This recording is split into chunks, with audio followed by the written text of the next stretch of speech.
Assalamualaikum warahmatullahi wabarakatuh. Kita hari ini bahas lanjutan yang kemarin, ayat 53. Tapi sebelumnya kita tawassul dulu ila hadratin Nabil Mustafa Sayyidina Muhammadin sallallahu alaihi wasallam, summa ila ruhi husun ila Syekh Abdul Syekh Ibnu Katsir, summa husun ila muassisina fi hadal mahad Syekh Ahmad Irfan, summa ila ruhi Muhammad Hafiz Sena Al-Hawarizmi. Lahumul Fatihah. A'udzu billahi minasyaitonir rajim. Bismillahirrahmanirrahim. Alhamdulillahi rabbil alamin. Arrahmanir rahim. Maliki yaumiddin. Iyyaka na'budu wa iyyaka nasta'in. Ihdinas siratal mustaqim. Siratal ladzina an'amta 'alaihim ghairil maghdubi 'alaihim waladdallin. Amin. Oke, kita baca dulu ayatnya. Bismillahirrahmanirrahim. Wa ra'al mujrimuna an-nar fadhannu annahum muwaqi'uha wa lam yajidu anha masrifa. Wa ra'a, dan telah melihat al-mujrimuna orang-orang yang berdosa, an-nar, neraka, fadhannu, lalu mereka menduga, annahum, bahwa mereka muwaqi'uha, akan jatuh ke dalamnya, walam, dan tidak yajidu, mereka menemukan, anha, darinya, masrifa, tempat berpaling. Ini kalau dari terjemahan dari Kementerian Agama. Dan orang-orang yang berdosa melihat neraka, mereka yakin bahwa mereka akan jatuh ke dalamnya. Yang dimaksud ini adalah orang-orang yang orang kafir, ya. Oke, kita baca tafsirnya dulu. Nah, di saat mereka melihat neraka jahanam, dihadapkan kepada mereka itu sambil diseret dengan 70.000 kendali. 70.000 kendali. Setiap kendali itu terdapat 70.000 malaikat yang menyeretnya. Dan orang-orang yang berdosa itu melihat neraka dengan benar-benar ngeri. Sehingga awal 70.000, masing-masing 70.000 ada 70.000 malaikat. Kira-kira yakin nyemplung apa ora? Wes yakin nyemplung. Mereka merasa yakin dan pasti bahwa diri mereka pasti dijatuhkan ke dalam neraka. Hal ini dimaksudkan sebagai tanda kesusahan yang benar-benar susah yang ditujukan kepada orang-orang yang berdosa tersebut. Jadi sebelum nyemplung ke neraka dibikin susah dulu, dikawal ketat dengan 70.000 penjagaan. Karena sesungguhnya rasa takut sebelum menerima azab merupakan siksaan yang lain yang tidak kalah mengerikannya. Ya, misalkan kayak sampean misalkan mau jatuh dari atap. Sudah mau jatuh itu udah siksaan sendiri. Nah, sudah mau jatuhnya itu di dalam neraka itu lama sekali. Terus kate lugur diketokno, kate lugur itu bertahun-tahun. Tersisa enggak ini? Sangat tersisa sekali. Walam najid anha masrifa, dan mereka tidak menemukan tempat berpaling, enggak nemu tempat bersembunyi lagi. Wis mesti kena. Maksudnya itu tidak punya jalan keluar lagi. Wis mesti lugur. Ibnu Jarir mengatakan, telah menceritakan dari Yunus dari Ibnu Wahab, Ibnu Wahab dari Ibnu Haris, Ibnu Haris dari Daris dari Abil Haisam dari Abu Sa'id dari Nabi Muhammad sallallahu alaihi wasallam. Nah, sesungguhnya orang-orang kafir itu benar-benar dapat melihat neraka jahanam.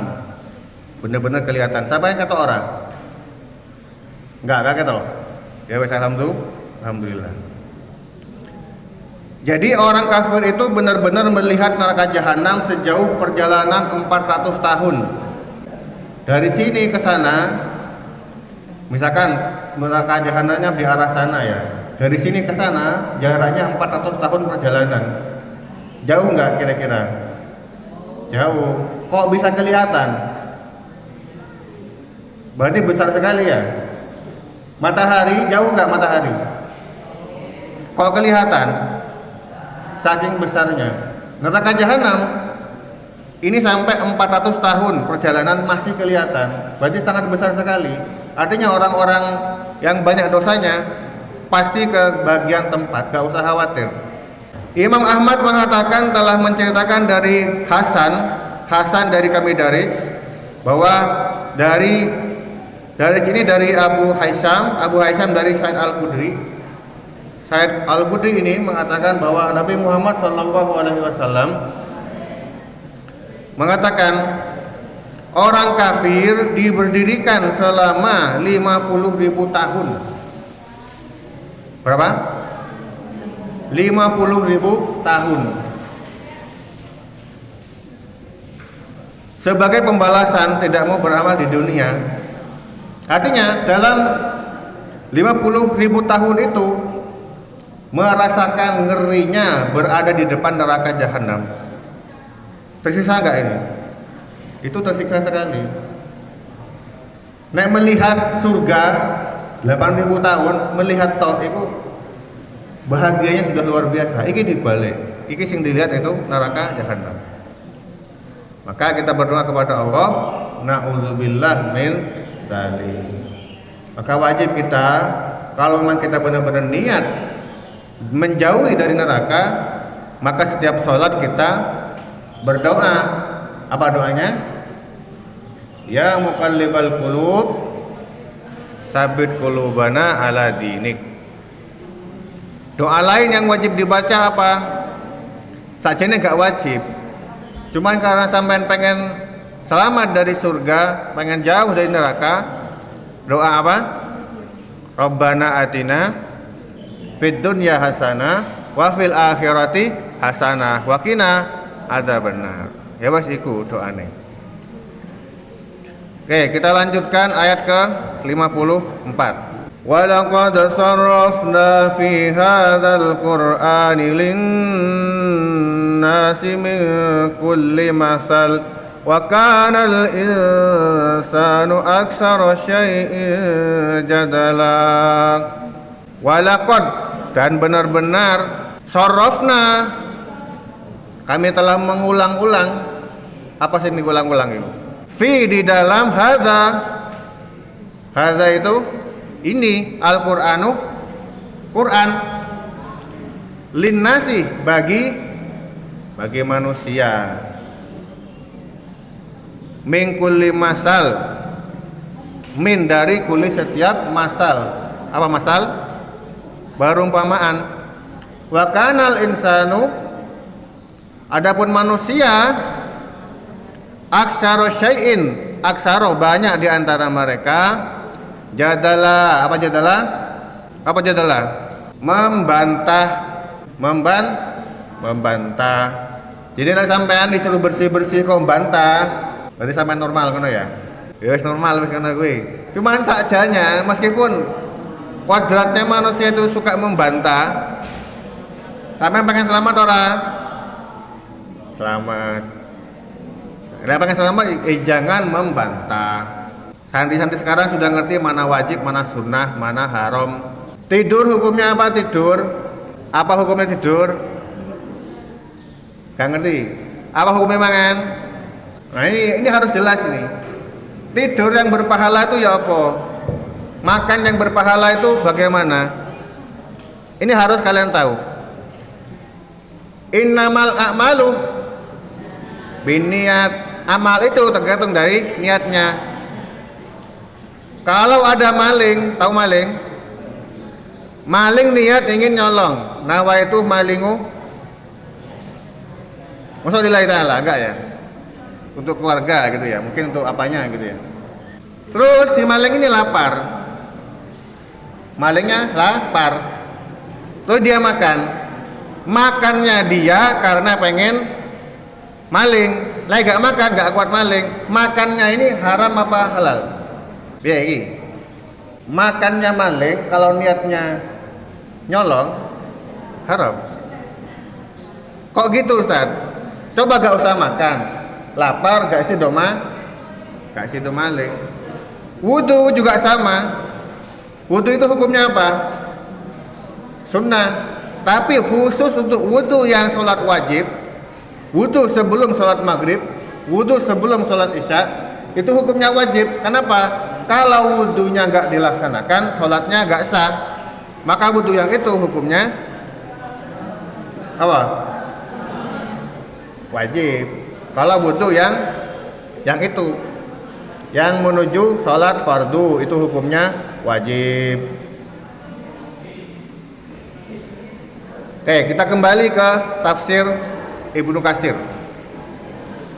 Sebelum tafsir Ibnu Katsir, kita terjemahkan dulu menurut tafsir Kementerian Agama.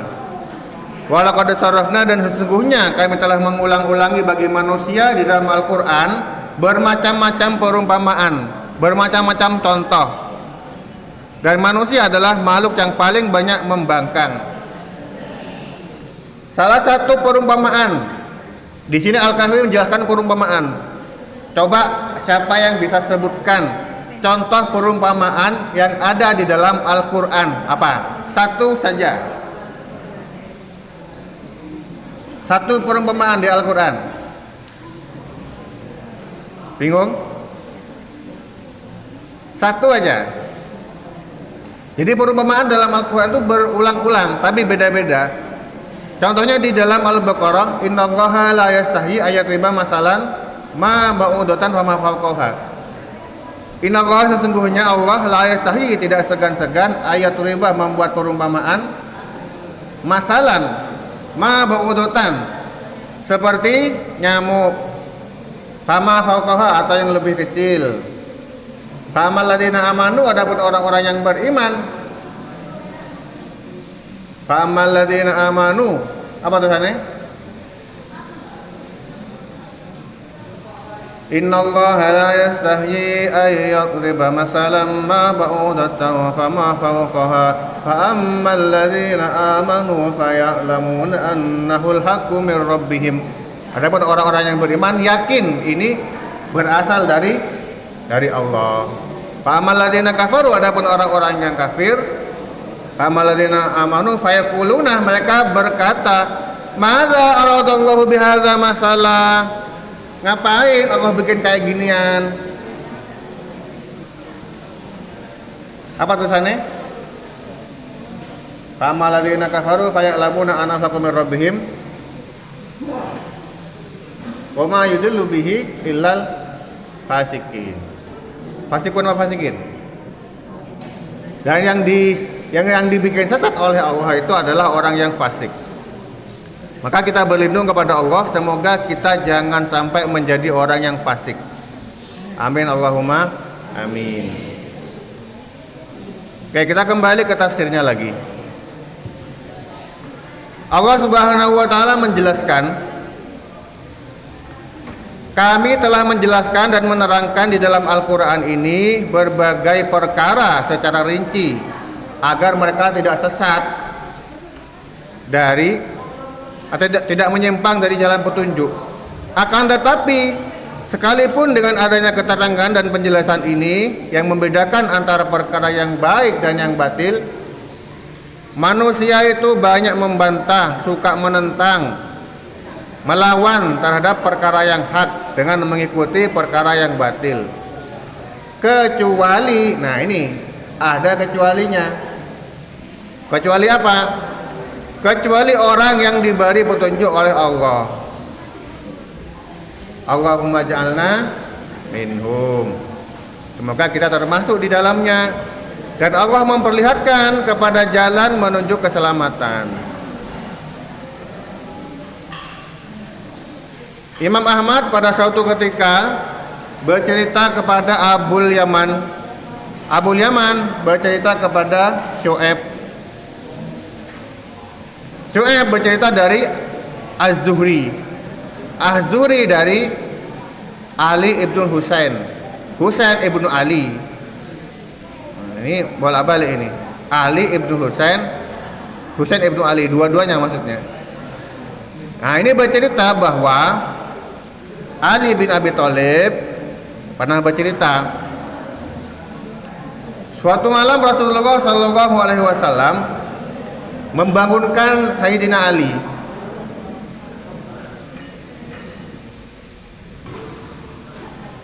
Sayyidina Ali disabda oleh Rasulullah, Ali, kenapa tidak sholat sunnah? Kenapa tidak sholat sunnah? Apa yang dikatakan oleh Sayyidina Ali? Wahai Rasulullah, sesungguhnya jiwa kami berada di dalam genggaman kekuasaan Allah. Maka apabila Dia menghendaki kami bangun, maka pasti kami bangun. Kemudian Rasulullah pergi ya, gak ke situ lagi, tidak menjawab apa-apa. Kemudian aku mendengar, aku ini berarti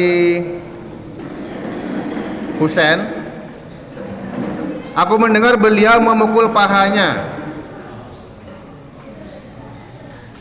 sambil membacakan firman-Nya, dan manusia adalah makhluk yang paling banyak membantah. Hadis ini dikatakan oleh Imam Bukhari dan Imam Muslim. Jadi sifat membantah itu pernah juga terjadi di zaman sahabat. Ini bukti bahwa Al-Quran itu benar. Karena ada sahabat sing gak gelem dikongkon sholat sunnah, akhirnya turun ayat Al-Quran ayat 54 ini. Wa kanal insanu aktsara syai'in jadala. Jadi Sayyidina Ali kalau disuruh sholat sunnah gak gelem, mukul pahanya. Nah, mukul seperti ini. Tahu kenapa? Kenapa kok yang dimukul pahanya? Ini sampai disuruh sholat sunnah kok angel, berarti sampean lagi diganggu sama setan. Setan yang ada di paha sampean, pukulin pahanya yang kanan itu, dipukul yang buantar. Nanti akan bangun. Nah kayak gini nih, nanti bangun dengan sendirinya. Nah Sayyidina Ali karena orangnya alim, bantahnya juga dengan ilmu. Bantahnya juga dengan ilmu. Ikulah sakarane pangeran ya Rasulullah. Lek pangeran pengen aku sholat semuanya, pasti aku sholat sunnah. Nah itu ternyata orang alim itu juga ada potensi untuk membantah dengan ilmu. Dicontohkan sama Sayyidina Ali, ada di tafsir Ibnu Katsir. Artinya kalau kita punya ilmu, sakjanya jangan pakai ilmu untuk membantah yang seperti itu ya. Kalau disuruh sholat sunnah, harusnya langsung siap. Nah, gak iso pukulan ikune, pupune dipukul, cek setane nyingkre, sehingga sampean bisa lanjut sholat.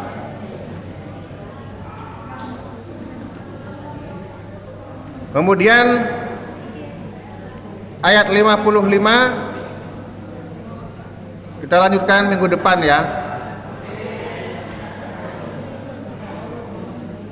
Saya pengen ayat yang ke-54 ini kita baca 10 kali. Semoga kita terhindar dari gangguan-gangguan setan yang menyebabkan kita itu suka bantah. Ayo kita baca 10 kali bareng-bareng. Walaqad sarrafna fi hadzal qur'ani lin-nasi min kulli masal wa kana al-insanu aktsara syai'in jadala.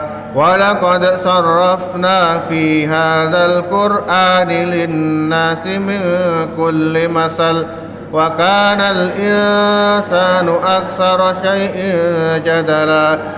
Walaqad sarrafna fi hadzal qur'ani lin-nasi min kulli masal وكان الإنسان أكثر شيء جدلا ولقد صرفنا في هذا القرآن للناس من كل مثل وكان الإنسان أكثر شيء جدلا ولقد صرفنا في هذا القرآن للناس من كل مثل وكان الإنسان أكثر شيء جدلا ولقد صرفنا في هذا القرآن للناس من كل مثل وكان الإنسان أكثر شيء جدلا ولقد صرفنا في هذا القرآن للناس من كل مثل وكان الإنسان أكثر شيء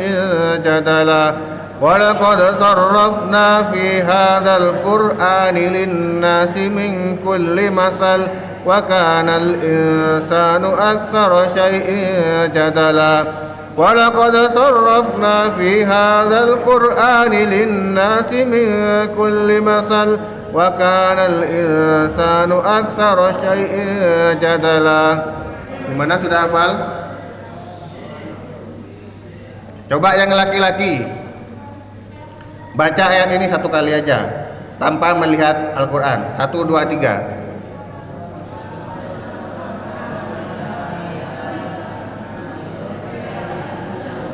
Bareng-bareng sing kompak. 1, 2, 3.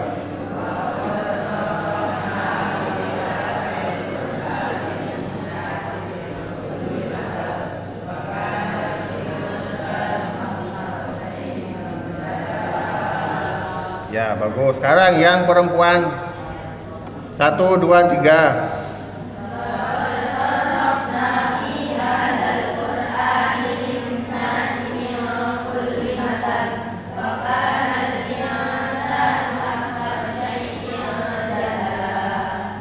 Ya, sampai ini sampai misalkan dikongkon kok ngeyel, ingat ayat ini.